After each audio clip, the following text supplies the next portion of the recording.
araw sa bawat isa. Hinihikayat namin ang bawat pasyente at bantay na makinig ng mabuti. Sa araw na ito, pag-uusapan at tatalakayin namin ang mga dapat o kailangang gawin pagkatapos ng procedure. Sa bawat pamamaraan o procedure, may inaasahan tayong komplikasyon. Sa pagtusok sa ugat sa kamay at singit, maaari itong mabaga, mangitim, patuloy na pagdurugo at pagkakaroon ng hematoma, kung saan ang dugo ay mananatili sa ilalim ng balat, taba at muscle. Sa mga pasyente na natusok ang ugat sa kamay, narito po ang mga dapat gawin at aalahanin upang maiwasan ang mga nasabing komplikasyon. Una, may magkapatong na gasa na ilalagay sa pinagtusukan at babalutan ito ng plaster na mahigpit. Sa paraang ito ang tutulong upang mapahinto ang kamay na natusok sa pagdurugo. Ang nakaibabaw na gasa ay mananatili ng 6 na oras at ang nasa ilalim na gasa ay mananatili ng 24 oras o higit pa, depende sa kondisyon ng kamay na natusok. Pangalawa, gamitin ang apektadong kamay ng marahan sa loob ng 2 linggo. Iwasan itong gamitin pang pwersa o pang tungkod kung nais umupo o tumayo. Pangatlo, ipinagbabawal na gamitin ang kamay sa pagbuhat ng mabibigat na bagay na nagtitimbang ng 2 kilo pataas sa loob ng 2 linggo. Pang-apat, kung ikaw ay aktibo sa sports na ginagamitan ng iyong natusok na kamay tulad ng basketball, volleyball, tennis, boxing, at iba pa ay ipinagbabawal din. Pang-5, sa mga pasyente na nagmamaneho o nag-drive, ang pagmamaneho ay pinagbabawal din muna. Pang-6, panatilihing tuyo at malinis ang plaster at sugat sa lahat ng oras.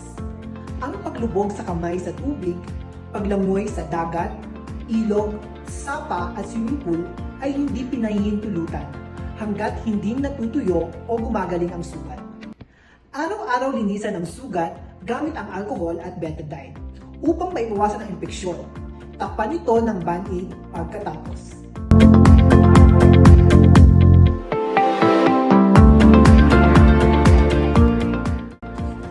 Sa mga pasyente na natusok ang ugat sa singit, narito ang dapat gawin upang maiwasan ang mga nasabing komplikasyon. Una, maglalapat ng pwersa sa ugat na tinusok sa loob ng 15 minuto o higit pa, depende hanggat hindi tumitigil ang pagdurugo. Pag wala ng pagdurugo, may makapal na gasa na ilalagay sa ibabaw ng pinagtusukan at gagamit ng plaster upang mailapat ng mahigpit. At maglalagay ng sandbag na may bigat ng 2 kilo sa ibabaw ng pressure dressing o gasa. Ito ay mananatili ng 6 na oras. Sa paraang ito ang tutulong para mapahinto ang pagdurugo. Pangalawa, pinapayuhan ang mga pasyente na manatiling nakapahinga sa kama o bed rest sa loob ng 24 oras. Pangatlo, hinihikayat ang pasyente na iwasang baluktutin ang paang natusok. Maaring ibaluktot o paikutin ang bakong bukong para sa maayos o magandang sirkulasyon ng dugo sa paa. Pang-apat, ipinagbabawal muna sa pasyente ang pagupo, paglakad at pagpunta sa banyo sa loob ng 24 oras. Pagkaraan ng 24 oras, ang pasyente ay maaari nang umupo at maglakad ng dahan-dahan. Tandaan, hinay-hinay muna sa pagbalik sa pang-araw-araw na gawain. Pang-5, ang pasyente ay hindi pinapahintulutan na magbuhat ng mga bagay na may bigat ng 4 na kilo pataas.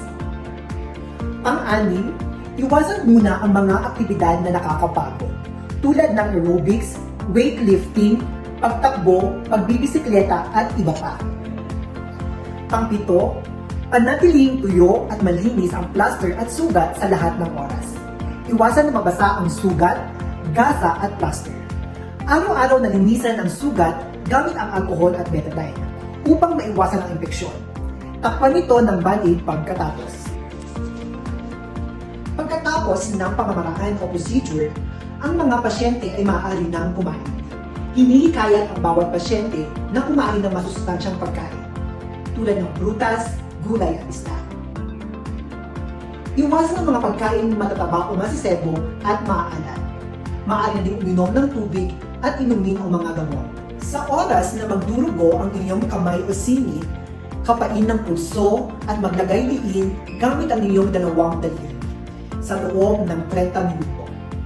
Sa oras na tumigil ang pagdurugo, maaari nang linisan ang naduguang parte ng katawan at maglagay ng gasa sa ibabaw ng pinagtusukan.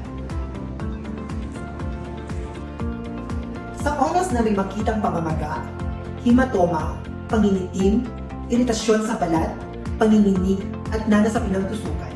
Sa mga pasyenteng naka-admit, maaari mong tumawag ng nurse o doktor upang matugunan kaagad. Para sa mga pasyenteng napauwi o na-discharge na, maaaring kumonsulta sa pinakamalapit na klinika o hospital sa inyong lugar. O kaya, kontakin ang inyong doktor. Para sa mga tanong, klarifikasyon at gabay, hinihikayat ang bawat pasyente at bantay na ipahayag ang kanilang katanungan. Narito po lamang ang mga cath lab nurses na handa kayong paglingkuran.